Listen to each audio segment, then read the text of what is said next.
নমস্কার, আমি স্বপ্না। আজকে তোমাদের মাঝে নিয়ে এসেছি দই এঁচোড়ের রেসিপি।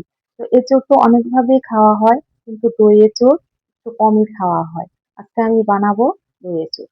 তো এঁচোড়টা আমি একটু মাখা মাখা টাইপেরই করেছি, কারণ ঝোল সবসময় খেতে ভালো লাগে না। আর এঁচোড়টা মাখা মাখাই ভালো লাগে। এখানে আমি একটি ছোট এঁচোড় নিয়ে নিয়েছি। এখন আমি ভাবতেছি এটা কিভাবে কাটবো। তো এটা দিয়ে তো কাটা অসম্ভব। তার জন্য আমি এটা বটি দিয়ে কেটে নিব এখন। তো এঁচোড়টা কাটতে অনেকেই ভয় পায়, কারণ এটাতে প্রচুর আঠা থাকে। আর এই আঠাটা মানে একটু হাতে সর্ষের তেল লাগিয়ে নিলে আর গায়ে একটু তেল লাগিয়ে নিলে তবে আঠাটা একটু কম লাগে হাতে। আর এঁচোড় কেটে কেটে ডাইরেক্ট জলে দিতে হয়, তবে আঠাটা আর থাকে না এঁচোড়ের মধ্যে। তো আমি সুন্দর করে ছোট ছোট টুকরো করে কেটে নিলাম সবগুলো। তারপরে আমি এখানে একটু নুন আর হলুদ দিয়ে বয়েল করে নিব। কি সুন্দর হয়েছে না কাটাগুলো। তো আমি এটা একটু বয়েল করে নিব, কারণ বয়েল করলে এঁচোড়ের কষ বা আঠাটা থাকে না। আর খেতেও ভালো হয়, কালারটাও ভালো আসে। আর এখানে আমি 2টা আলু নিয়ে নিলাম। তা আলু অল্পই দিব, বেশি একটা আলু দিব না। তা আলুগুলো আমি ছোট ছোট টুকরো করে কেটে নিলাম।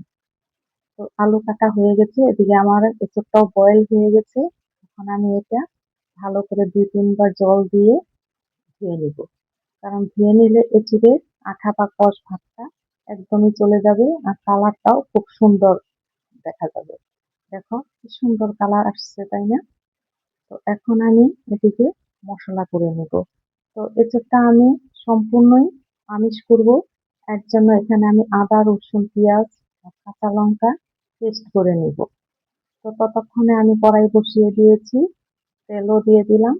তেলটা গরম হয়ে গেলে আমি আলুগুলো ভালো করে ভেজে নিব, কারণ এটা একদম মাংসের মতো করেই রান্না করতে হয়। কারণ এঁচোড়টা মাংসের মতো রান্না না করলে খেতে ভালো লাগে না। আলুটা আমি একটু লাল লাল করে ভেজে উঠাবো। এর জন্য লাল হওয়ার জন্য, কালারটা আসার জন্য আমি একটু হলুদ গুঁড়ো আর একটু লবণ দিয়ে দিলাম। হলুদ দিলে মানে কালারটা খুব সুন্দর চলে আসে, তাড়াতাড়ি চলে আসে, এর জন্য দিয়ে দিলাম। তো আলুগুলো আমার প্রায় ভাজা হয়ে আসছে, তখন আমি উঠিয়ে নিব আলুগুলো। আর এই আলু হয়ে গেছে, আর এই তেলেই আমি এঁচোড়টাও হালকা করে ভেজে নিব। আমি বয়েল করে রাখা এঁচোড়টা দিয়ে দিলাম। আর এদিকে আমি অন্য মশলাগুলো রেডি করে নিব। তো এঁচোড়টা ভাজতে খুব একটা সময় লাগবে না, অল্প সময়ে হয়ে যাবে। আর এদিকে আমি অন্য মশলাগুলো রেডি করব। এখানে 2 চামচ দই দিয়ে দিলাম, 1 চামচ হলুদ, 1 চামচ ধনে গুঁড়ো, 1 চামচ জিরে গুঁড়োও দিয়ে দিব, আর 1 চামচ কাশ্মীরি লঙ্কা গুঁড়ো দিয়ে দিব কালারটা আসার জন্য। আর এই মশলা আর দইয়ের সাথে আমি ভালো করে মিশিয়ে নিব। ততক্ষণে আমার এঁচড় গুলাও হালকা ভাজা হয়ে গেছে। আর আমি ওই তেলেই তেজপাতা আর শুকনা লঙ্কা দিয়ে দিলাম, আর জিরে ফোড়ন দিয়ে দিলাম। গোটা মশলাও দিয়ে দিলাম এখানে, দারচিনি আর এলাচ। আমি খুব একটা মশলা দিব না, অল্প হালকা পাতলাই করব। আর পেঁয়াজও দিয়ে দিলাম, রসুনও দিয়ে দিলাম। তো এটা একটু লাল লাল করে ভেজে তারপরে আমি পেস্ট করে রাখা মশলাটাও দিয়ে দিলাম।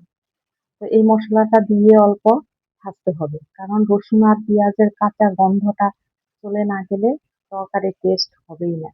আর তারপরে আমার যে মশলাগুলো রেডি করে রেখেছিলাম দইয়ের সাথে, সেই মশলাগুলো দিয়ে দিলাম। মশলাগুলো হালকা নেড়ে চেড়ে বয়েল করে রাখা এঁচড়গুলো দিয়ে দিলাম। তারপরে এটা ভালো করে মশলার সাথে মিলিয়ে আলুটাও দিয়ে দিলাম, কারণ দুটোটাই একসাথেই বয়েল হয়ে যাবে, তার জন্যই দিয়ে দিচ্ছি। তারপরে আমি পরিমাণ মতো এখানে লবণ দিয়ে দিলাম।